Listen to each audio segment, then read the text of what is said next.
NFL Week 10 is here. Let's get to the picks. Starting off with Thursday Night Football, you have the Raiders and the Broncos. I do not like the Broncos. I do not like Sean Payton.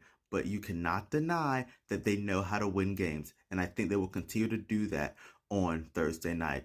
Then we have the game in Berlin with the Falcons and the Colts. I think the Colts bounce back and beat the Falcons coming off a loss last week to the Steelers.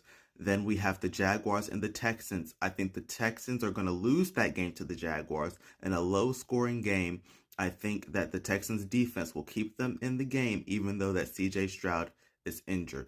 Then we have the Bills and the Dolphins. I think the Bills will roll through that game. Then we have the Browns and Jets. I think the Browns are going to beat the Jets. And then we have the game of the week, in my opinion, in the Patriots and Buccaneers. The Patriots have had an easy schedule so far this season, and this is their chance to prove to the NFL world that they are legit.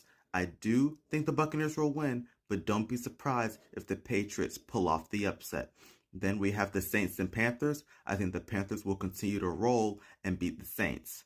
Then in the Giants versus Bears game, I'm picking the Bears to win that game, but I think the Giants will keep it close. Then in another good game, you have the Ravens and the Vikings. I think the Vikings are going to win that game at home. I think the Seahawks are going to dominate the Cardinals like they've been doing all season.